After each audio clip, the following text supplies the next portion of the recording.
Hello,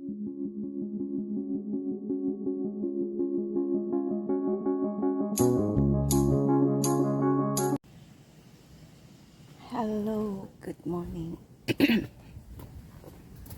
Tatagpas tayo ng kalabasa.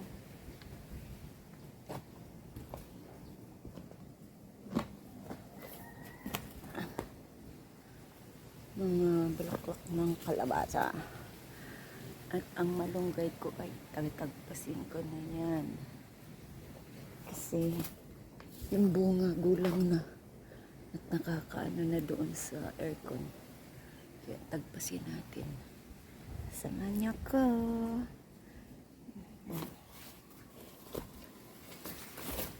Nabot na dito yung kalabasa. Ito na yung ating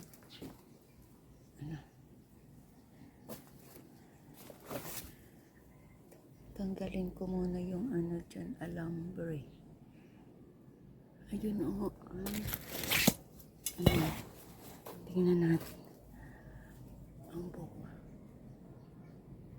Ayan na. Ala, mga gulang na ata. Check natin para hindi naman sayang. Pwede natin gulayin. Ito na.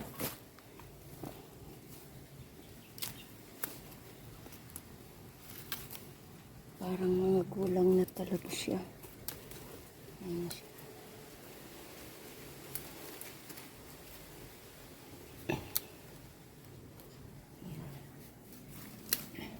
Parang gulang na eh.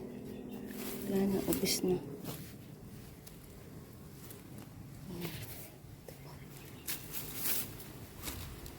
Ang iba, iyaan. Ang mga kahoy ng malunggay ay itatanim ko. At ito ay tatanggalin ko yung dahon. Dali lang. Ayan, nakuha kong bunga. At saka yun. Meron pa doon tatagpasin ko. So ayan, natagpas na. At saka yung dyan. Natanggal ko na yung dito sa kapitbahay. Ito tatanggalin ko pa. Ayan. Para sobrang taas na eh. Ayan, sobrang taas na. Kasi ngayon lang ako may magtagpas. Tagpasin ko muna ito. Kasi ang daming bunga. At saka yun. Ayan na siya oh. Tagpas ko na. Mahirap din magtagpas ng puno ng malunggay. At ayusin ko muna. Para makuha itong dahon at saka buo. Tsaka yung mga puno, tinatanim ko po yan. So, ayan ang kanyang bunga. At ito ang dahon na kuha ko. Unti-unti lang, hindi ko pwedeng tanggalin lahat. Kasi, so ayan, natanggal na yung doon yun. Yung sanga na yun yan. Hirap magputol. Tapos yung ko, purol. Yung itak purol. So, mahirap. So, ayan, yung mga puno na andoon. Yung puno na malunggay na andun. Tatanim ko po yan. Yung iba na itanim ko na. Ayan oh. Ayan siya. Yung isa na andyan, tinanim ko dito sa gilid. Tsaka yung isa na andyan, tinanim ko din siya. Kasi kailangan natin magtanim ng puno ng malunggay. Yan. So ito yung baktuan na tayo ng oras na. Ang aking mga pananim pag ganito ay talagang kuluntoy pag ganitong mainit na. Today is Tuesday. Yan siya. Yung dahon ng malunggay. So, hugasan ko ito at ilagay sa tubig ng puno. So, ito yun. Ayan na siya lahat. Ito na ang ating nakuhang ng malunggay mula sa tinagpas natin na kahoy.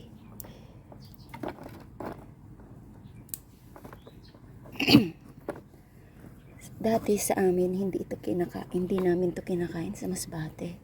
Pero nung napadpad ako ng Pangasinan, syempre, ang ex ko ay taga Pangasinan, Barbara.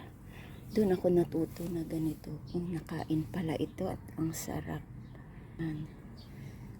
Siya. Diba? Ang dami. Madali lang. Ito parang gulang na siya eh. Ayan. Ito naman, inano ko sa tubig. Ayaw na ni ate ng ganito pag tanghali na eh. So, ayan na siya lahat. Ay, kasi wala akong time magtagpas sa maaga. Gusto niya, mga 8, andoon na yung dahon ng malunggay. Ay, sabi ko, yan pa pang paglalaanan ko ng panahon.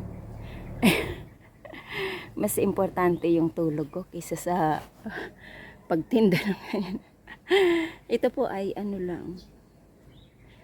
Ang backyard ko ay libangan ko na lang kasama na exercise. Kasi mahirap yung wala kang mapaglibangan. Pero dahil nandito nga ako sa Imus, may mga tindahan na need nila ang malunggay, ang saging. Doon ko inaano sa kanya, dinadala. Yan. So, at least may kita na lilibang ka na. Kahit pa paano, may kinikita pa din. Ay, saan ba nang gagaling yung malaking pera? Hindi sa maliit na pera. Kung hindi ka marunong mag-ipon ng maliit na pera, paano ka makakaipon ng malaking pera? 'Di ba?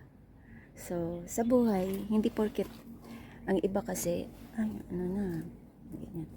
Ako kasi hindi eh.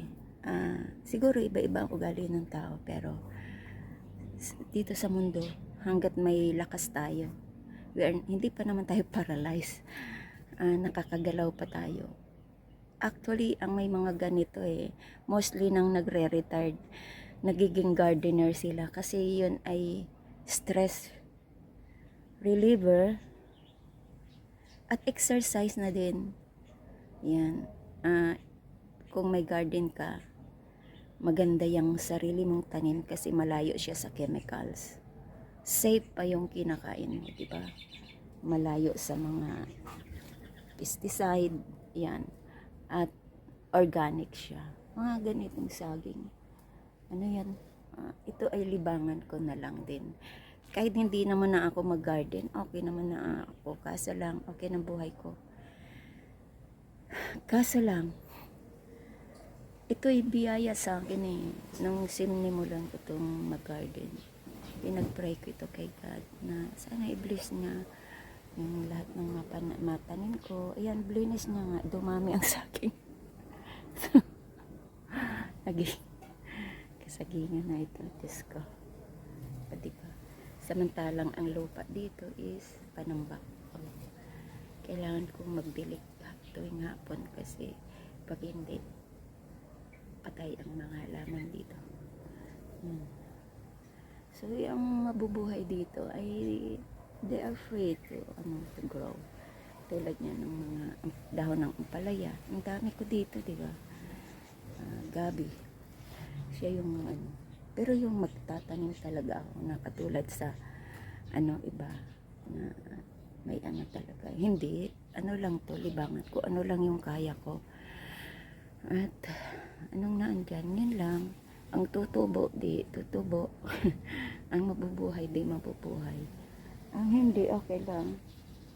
Yan. So, ganito yun. Ang importante, meron pa siyang, natutuwa ako sa maliit na bagay na kumikita siya. Diba? Malaking bagay na yun. Tapos ang pananim, ako sagana ako dito sa pananim ng malunggay. Yan. Kaya tinatanim ko na lahat. Kahit ganyan lang yung gabi na hindi naman ako makakakain.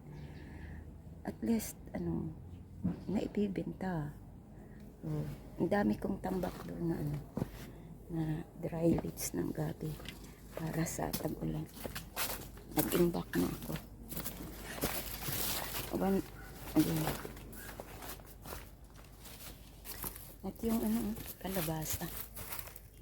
Ayan ra. Oh. Ito ganyan. O diba? Pa niyan. Oh, andun pa yung isa. Meron pa doon. Lumalaki na siya. Gabi ko. Wow. Kaso yung iba na sobrang init. Sobrang init. Ayan. Aba, may bunga din pala dito. Yung malunggay. Kuhanin ko nga. Para dali mo kay Ate Susan. Yan. Tanungin ko nga siya kung gusto niya ng dahon ng ampalaya. Kasi ang dami Yan. I-harvest ko to. May saluyot pa. Yan. Dami kong saging ba? Bunga ditong saging dami. Yan.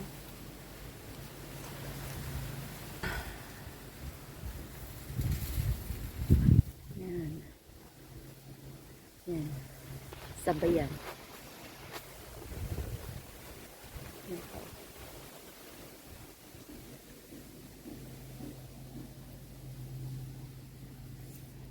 Yan. Tapos meron pang malapit nang i-harvest. Siya. Malapit na i-harvest. Dito.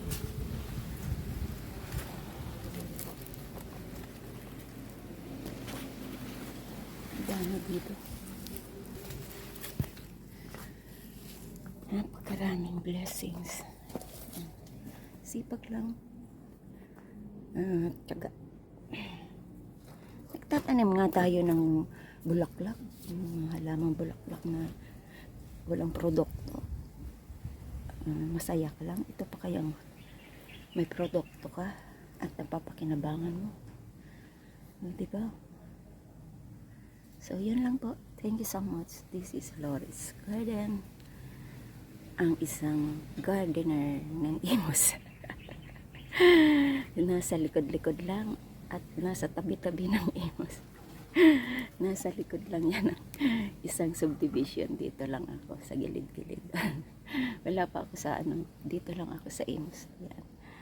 Yan, sa likod lang ito namin. Isa puro damo.